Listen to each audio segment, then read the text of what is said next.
Viewers, मैं हूं Shakir Solanki. Viewers, supreme court ने पीटीआई से बल्ले का इंतखाबी निशान वापस ले लिया। तो इस पर सोशल मीडिया पर बड़ा तूफान मचा हुआ है चीफ जस्टिस के खिलाफ, और इस फैसले पर तनकीद हो रही है। चीफ जस्टिस को पार्टी करार दिया जा रहा है, मुतासिब करार दिया जा रहा है कि वो तअस्सुब रख रहे हैं पीटीआई से, शायद पीटीआई से बदले ले रहे हैं। केस को मैंने भी पूरा इसको रिपोर्ट किया है। एक एक टिक्कर जो है, एक एक जुमला जो है सुप्रीम कोर्ट का, मैंने वो रिपोर्ट किया है, सुना है, पढ़ा है। तो दलाल जो हैं वो भी मैंने सारे देखे हैं, सुने हैं, पढ़े हैं, और जो सवालात उठाए गए हैं वो भी मैं आपको दो तीन चीज़ें हाईलाइट करूंगा। उसमें से आपको अंदाज़ा हो जाएगा, आप खुद फैसला कर लें भला कि चीफ जस्टिस ने दुरुस्त फैसला किया है या चीफ जस्टिस ने नाइंसाफ़ी की है पीटीआई के साथ। मेरे ख्याल में, मेरी नज़र में तो दुरुस्त फैसला किया है काजी फायज ईसा ने, सुप्रीम कोर्ट ने। जाहिर है अकेले काजी फायज ईसा साहब तो नहीं थे चीफ जस्टिस ऑफ पाकिस्तान, उनके साथ दो और भी जजेस थे। तीनों जजेस का मुत्तफिका फैसला आया है, कोई इख्तलाफी नोट भी नहीं आया किसी एक जज का। या तो होता है ना कि एक जज का कोई इख्तलाफी नोट आया हो तो फिर आप चीफ जस्टिस पर तनकीद कर सकते हैं, लेकिन तीनों का मुत्तफिका फैसला है। बात यह है कि पीटीआई, जवाब पीटीआई, चलो तूफान बदतमीजी जो सोशल मीडिया पे चल रहा है वो तो पीटीआई की एक रवायत है। पीटीआई के खमीर में, पीटीआई के कारकुनों की तरबियत में यह शामिल है कि लोगों की पगड़ियां उछालो, लोगों को गालम गलोच करो। उनकी तरबियत ही ऐसी है, तो वो तो करेंगे ही। लेकिन मैं इस केस का और दलाइल का दो तीन चीज़ें जो अहम है वो बताता हूँ। पहली बात ये कि चीफ जस्टिस ऑफ पाकिस्तान ने कहा था कि भाई एक तो इलेक्शन कमीशन का काम जो है वो इलेक्शन कमीशन करे, अदालतों को इलेक्शन कमीशन के काम में मुदाखलत नहीं करनी चाहिए। मिसाल के तौर पर जिस तरह पेशावर हाई कोर्ट ने एक पहले फैसला मुअत्तल किया, फिर फैसला बहाल किया, पेशावर हाई कोर्ट ने फिर फैसला मुअत्तल किया, यानी इलेक्शन कमीशन का फैसला पेशावर हाई कोर्ट ने 3 दफा इस पे बेंच बनाया है। एक ने मुअत्तल कर दिया, दूसरा बेंच बना, फिर उसने बहाल कर दिया सुप्रीम इलेक्शन कमीशन का फैसला, फिर तीसरा बेंच बनाया, फिर उसने फिर मुअत्तल कर दिया। और इससे पहले लाहौर हाई कोर्ट में 2 बेंचेस बन चुके थे। एक सिंगल बेंच ने फैसला दिया था, फिर ये रिव्यू में गए तो 5 रुकनी लार्जर बेंच बना था, फिर वहां से दरखास्त वापस ही नहीं ली और इलेक्शन कमीशन ने इनको कहा कि दोबारा इंट्रा पार्टी इंतखाबात कराएं। पीटीआई को जब कहा गया तो पीटीआई ने इंट्रा पार्टी इंतखाबात दोबारा कराए, लेकिन दरखास्त लिए बगैर ही, जो कि लेनी चाहिए थी। और दूसरा, सुप्रीम कोर्ट ने यह भी रिमार्क्स में फैसला दिया कि एक हाई कोर्ट में जब केस चल रहा हो तो दूसरी हाई कोर्ट में दरखास्त नहीं दी जा सकती। तो पीटीआई ने कैसे दी? इसमें पीटीआई ने अपनी गलतियां की हैं।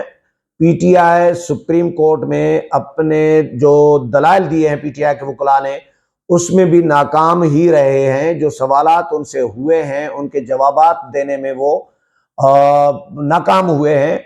चीफ जस्टिस ने जब इन्होंने इल्जाम लगाया इलेक्शन कमीशन पर कि इलेक्शन कमीशन ने बदनीयती की बुनियाद पर किया है, पहले तो इलेक्शन कमीशन के काम में मुदाखलत होनी भी नहीं चाहिए। इस उसूल पे तो सारे राजी होंगे और एग्री करेंगे, मैं भी एग्री कर रहा हूं कि भाई इलेक्शन कमीशन का काम इलेक्शन कमीशन को करने दिया जाए। आम इंतखाबात शफाफ कराना, पार्टियों को किस तरह हैंडल करना है। 13 जमातें डी लिस्ट कर दी हैं इलेक्शन कमीशन ने इंट्रा पार्टी इंतखाबात न कराने की वजह से। या तो 13 जमातों, किसी जमात के खिलाफ अगर इलेक्शन कमीशन ने एक्शन न लिया हो, सिर्फ पीटीआई के खिलाफ एक्शन लिया हो, तो फिर तो पीटीआई का रोना धोना बनता है। फिर आप कह सकते हैं कि जी इलेक्शन कमीशन ने ज्यादती की और काजी साहब ने इलेक्शन कमीशन का दिफा कर दिया फैसले का।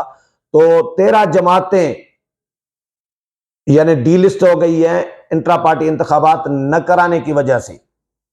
तो पीटीआई को नोटिस पे नोटिस जारी किए गए। 2021 में नोटिस जारी किया गया, 2022 में कहा गया कि इंट्रा पार्टी इंतखाबात कराएं।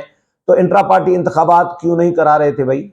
इंट्रा पार्टी इंतखाबात न कराने में यार क्या मसलियत थी? क्यों नहीं करा रहे थे? अगर करा देते तो नुकसान क्या होना था? पीटीआई का तो कोई बड़ा नुकसान तो होना नहीं था। लेकिन पीटीआई ने इलेक्शन कमीशन की एक नहीं सुनी और जिस अंदाज में फिर इलेक्शन करवाए गए वो भी आपने देख लिया कि पेशावर के चिमनी पता नहीं कौन सा ग्राउंड है, चिमकनी ग्राउंड है, वहां पे इन्होंने एक छोटा सा गांव, छोटा सा इलाका है, वहां पे इन्होंने थोड़े यानी आधे पौने घंटे के अंदर इंतखाबात अनाउंस करवा दिए।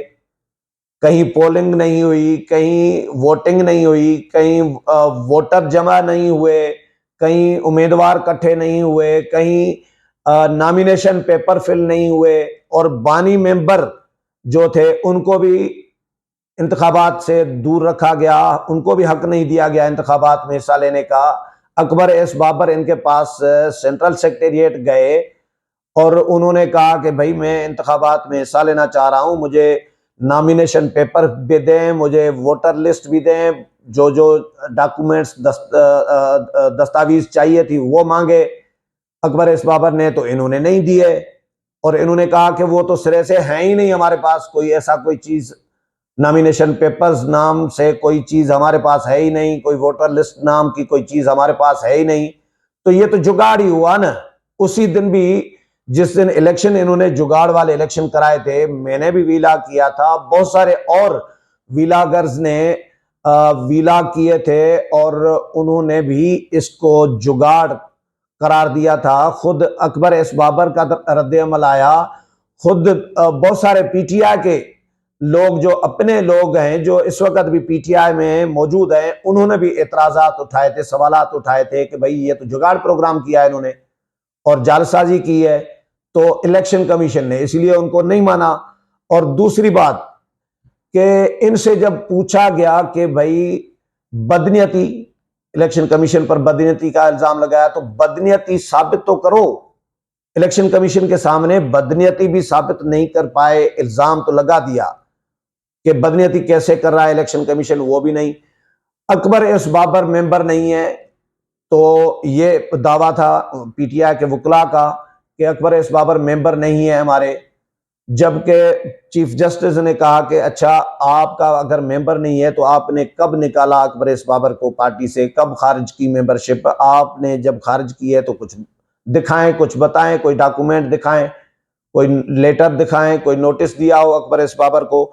ऐसा कुछ भी कोई दस्तावेज भी पेश नहीं कर सके। तो एक्चुअली पीटीआई ने केस अपना इस्टेब्लिश नहीं कर सकी। पीटीआई के वकला दलाइल जो दे रहे थे उनके पास कोई जवाब नहीं था, कोई माकूल कोई जो जो होते हैं दलाइल वो नहीं थे, अदालत को मुतमईन नहीं कर सके। तो अदालत तो कानून के मुताबिक चलेगी, सीधी सी बात है, दलाइल पे चलेगी। तो जब इनके पास दलाइल नहीं थे, सबूत नहीं थे, अदालत तो सबूतों पे चलेगी ना, दलाइल, सबूत और कानून। तो काजी फायज ईसा इसमें क्या कर सकते थे? इन्होंने खुद अपने ब्लंडर किए और दो दो अदालतों में गए, सबूत इनके पास था नहीं, इसीलिए ये केस खुद हार गए हैं। इसलिए काजी फायज ईसा के खिलाफ कंपेन मेरा नहीं ख्याल कि ये कोई बनती है पीटीआई के वर्करों की। उम्मीद है प्रोग्राम पसंद आया होगा। अगले प्रोग्राम में फिर मुलाकात होगी, तब तक इजाजत चाहता हूँ। अल्लाह हाफिज।